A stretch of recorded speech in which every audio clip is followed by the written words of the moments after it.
আছে, সেগুলি দিয়ে আজকে দিনটা পার করে ফেলবো। এর আগে কিন্তু এরকম হতো না, এবার এই যে পানিতে ডুবেছিল। শুভ সকাল, সবাইকে বর্ষাকালের শুভেচ্ছা। বর্ষা ঋতু যতই চমকপ্রদ হোক, তার যে নেগেটিভ দিকগুলি আছে তা হচ্ছে গত কয়েকদিন ধরে টানা বৃষ্টি হচ্ছে, জনজীবন বিপর্যস্ত। পাহাড়ি এলাকায় পাহাড় ধসে অনেক মানুষ মারা গেছে। আর আমাদের রাস্তার অবস্থাটা দেখুন, যদিও পানি জমেনি, কিন্তু রাস্তায় লোকজন নেই বলতে গেলে। এখন সকাল 8:30, কি নির্জন চারপাশ।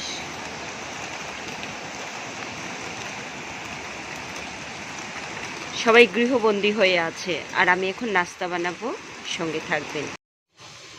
নাস্তা বানানো কমপ্লিট, চাও ফুটছে টকবক করে। আমরা এখন খেতে বসবো।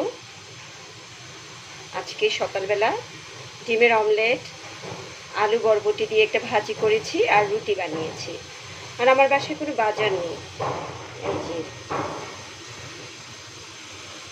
এই যে সকালের নাস্তা, আমি দেখে নিয়ে যাচ্ছি টেবিলে।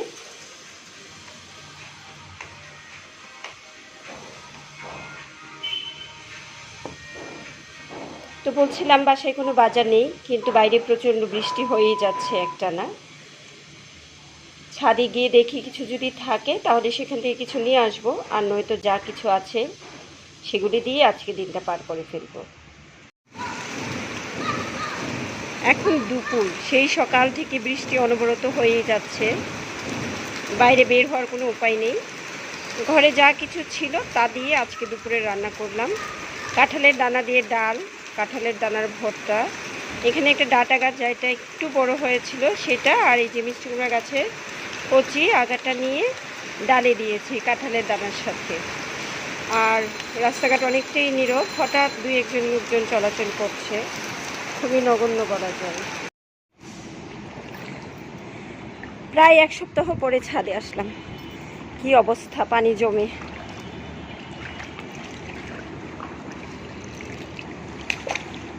গাছপালার অবস্থা কি! ওয়াও, ড্রাগন পেকে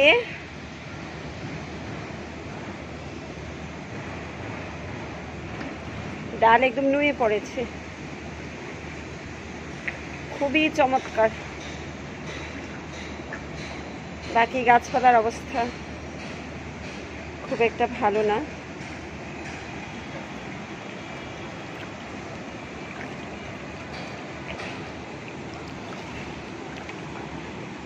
মরিচ গাছের অবস্থা কি!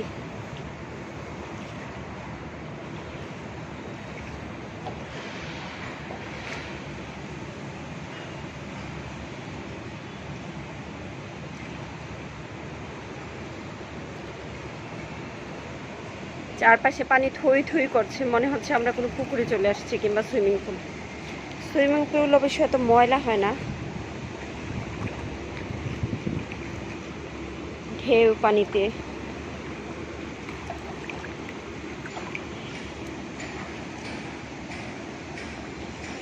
সারাদিন বৃষ্টি পড়ে, সন্ধ্যাবেলায় একটু বৃষ্টি থেমেছে। আর আমি কয়েকদিন আগে পুঁই শাকের ডাল লাগিয়েছিলাম, এখানে সেঞ্চি শাক। গাছপালার অবস্থা, কিছু গাছ আছে যেগুলি বেশি পানি পেয়ে আগে চেয়েতেও ভালো আছে, আর কিছু গাছের অবস্থা খুবই খারাপ। এই যে মিষ্টি কুমড়া ডগা,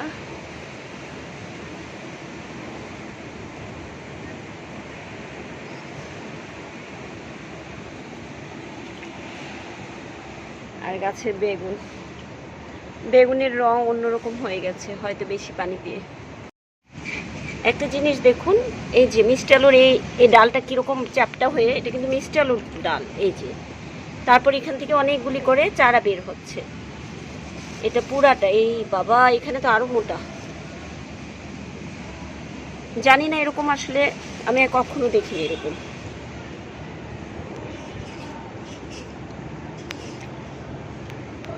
এরকম দেখছো কোনোদিন? দেখো, পুরা কাণ্ড থেকে একদম।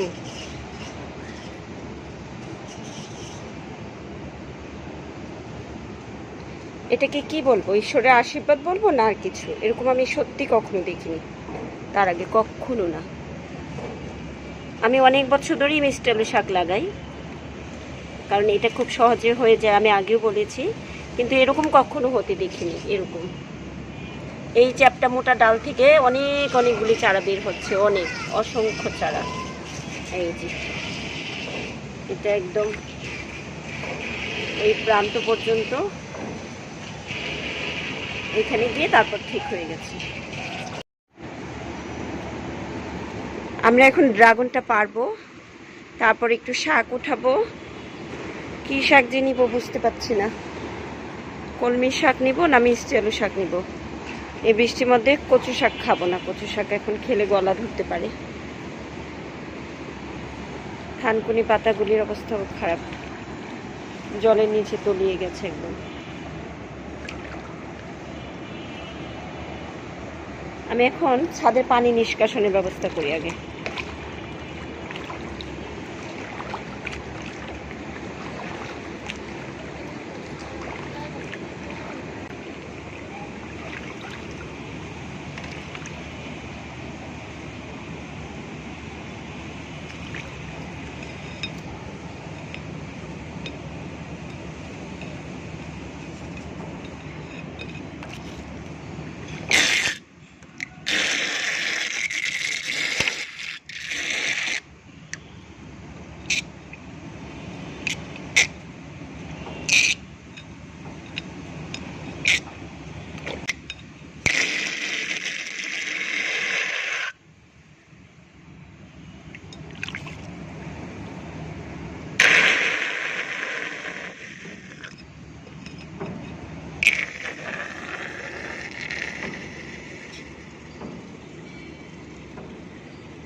দেখে তাকে অল্প করে দিতে বড় করে।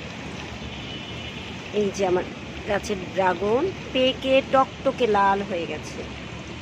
আমরা এখন এটাকে পারবো। আসলে আমার জানা ছিল না যে এটা পেকে যাবে, আশাও করিনি। ভাগ্যিস আজকে ছাদে এসেছিলাম, নয়তো বৃষ্টির পানির সাথে লেগে লেগে এটা একদম পচে নষ্ট হয়ে যেত। এই যে গাছটা একটু কালো কালো হয়ে গেছে, দেখতে পেয়েছো? এর আগে কিন্তু এরকম হতো না, এবার এই যে পানিতে ডুবেছিল।